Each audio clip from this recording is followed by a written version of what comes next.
If you're into cars and you're into cars doing it on a budget, everyone knows that buying a used engine from a private seller, whether it be on Marketplace, Craigslist, wherever, can be a little sketchy. And you're just hoping that you're going to get the luck of the draw and get a good engine.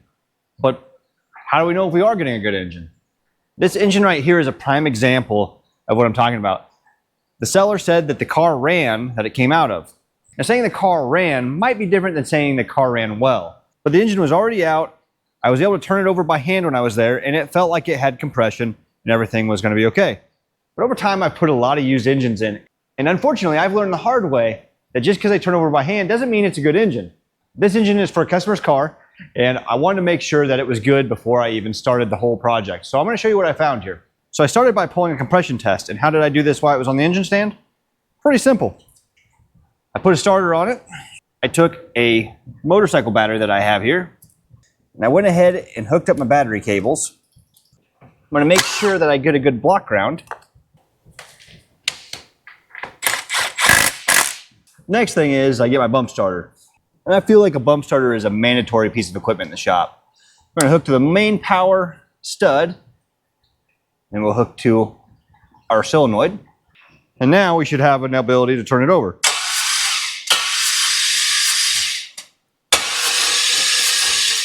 Now, it should be known I've already done a compression test on all of these, and most of them tested out right at 145 to 150. When I got to this side, I had 150, 60, 120, and 50. I should note that this had mouse nests and everything else in the exhaust manifolds, so I would say it's fair to guess that we could have had something underneath an exhaust valve or an intake valve, or I guess there's a possibility that the rings are out of it and it was actually going into the crankcase. The one that tested 60 is getting higher compression now after I've cranked it over and put some stuff in the cylinders, but we're still sitting right at about 100 pounds. I'd love to say that it's going to come out of it, but how do I know? But even though now we're getting more compression, that's still out of range from what all the others are. So the right thing to do would be pull a leak down test. There's a problem. I don't have a leak down tester. So I'm going to show you kind of the down and dirty way to find out where it's leaking from. The first thing I'm going to do is pull my valve cover off. Now let's not panic if there's a little water under here. Mainly because I did just wash the heck out of this motor because it was pretty gross. Come on. There's a little water, but not bad. Typically when you do a leak down test, you'll turn the motor over to top dead center, apply air, and see what we get, and we'll figure out where it was coming from. And why you do it at top dead center is because then both valves will be closed.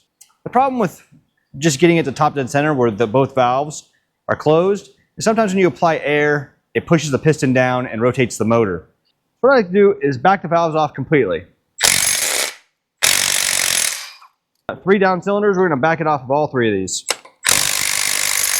And by backing these valves off completely, it now doesn't matter if the motor's at top dead center or not. Both valves are closed, and they can't close any further because the rocker arm's backed completely off. So the spring's pulling that valve up into the seat. Now what I'm going to do is I'm going to go ahead and hook my air hose up to my quick disconnect compression tester. And what that will do is we'll either hear air coming out of the dipstick tube, out the intake manifold, which you should probably open that up, or out the exhaust manifold. We'll hook up the air. And right now,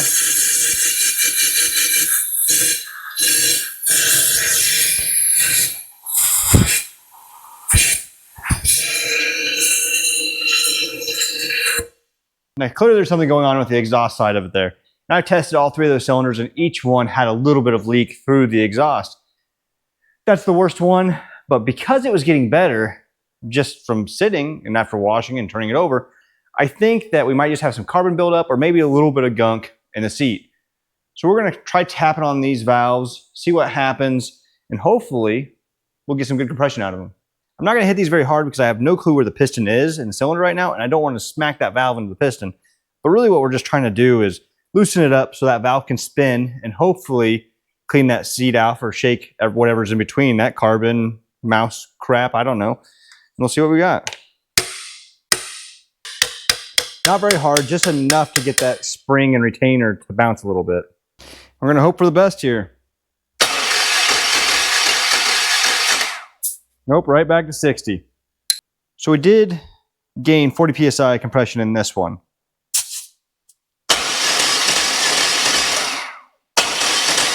You see how that's inconsistent? Typically what I found on something like that, where I crank it and it got 90, and then I crank it again and I get 30 and then 50, is that the valve's probably bent, and as it's spinning, it's just finding the right seat to give you more compression. But now that we loosen it up, it's spinning a little more freely and it's just a lot more inconsistent. So unfortunately for this motor, we're gonna have to pull the cylinder head off and see what's going on underneath of it. Well, this hydraulic roller stuff, it's not super important to keep all the push rods and everything in the same area. The oil in this is like new though. And after taking out those rockers, I'd say that we're just having a valve seating problem. It might not even be bent because all these push rods, none of them are new. And you can see as they're stacked up against each other, none of them are bent. Take this compression tester deal out. And let's hope the exhaust manifold comes off without breaking all the bolts. Perfect. Almost forgot about this EGR tube over here. Now it should come off, I hope.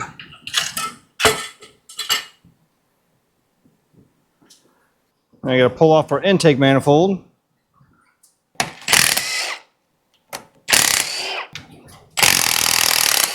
Can't forget about our steam tube back here. These are getting harder to find good ones of. There wasn't a whole lot of information on this engine other than they bought a car that had a 6-speed transmission, a T56 in it, and they swapped another car. So they used it as a donor car. And then they kept the motor. They had the motor for a couple years in storage, hence why I had mouse stuff in the exhaust manifolds. Then they decided they were never going to do anything with it, or maybe they sold the car, I'm not sure. And they put it up on Marketplace, and I snagged it up because I know of a car in need. That should be everything. Let's hope this comes up. Oh yeah, with ease. Really, given the circumstances, this motor's pretty clean. It says GM right on there. So there's a possibility that no one's actually been inside this. So we're going to get the 1/2-inch impact. We'll zip all these off and see what we got going on.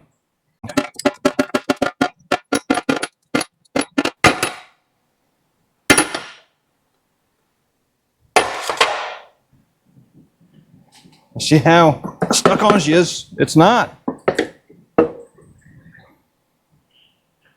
Cylinders actually look extremely good in all of these. Still have a little bit of cross hatching left in them. You can see there is some gunk in the cylinders. That could have been from the head gasket though. You can see what Dexcool just does to this. It's bad stuff, man.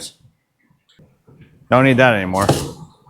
All the exhaust valves are actually really clean. These heads are very nice. I think what we'll do is we'll set this on end here. Wrong end.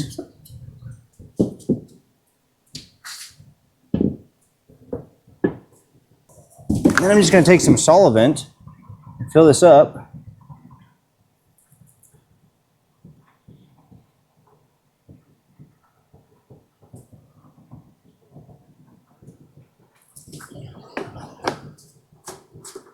See what we got going on. And right here, you can already see that exhaust valve leaking right there. So I think it'll be safe to say that as I let that sit, that all the other exhaust valves are going to leak as well, which I will, and we'll see what we find out. You can actually see that this one started leaking too, right around that valve. This one is getting a little bit of seepage too. This one actually had the lowest compression and it has the least amount of seeping fluid. This one had the most of the compression and it's leaking the most. I just wanted to do this short little video to show you guys how I check compression on a used motor that I get and kind of do a poor man's leak down test and then also verify my diagnosis. So that's where I'm going to end this today. Let me know what you guys want to see. Do you guys want to see me clean this thing up, reseal it, fix the heads and get it back together? Or maybe you guys want to see that and the car that it's going in. Comment below, let me know what you think. I know I work on a lot of F-bodies. I'm sorry about that. It's just kind of what I'm known for around here, so I get a lot of them to work on. Please stay tuned, like and subscribe to the channel because I do have my turbo truck coming in, which is a turbocharged 305 that I've named Gene.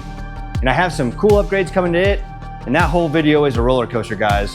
But yeah, let me know if you want to see this thing go back together. And as always, thank you guys for watching, and I will see you in the next one.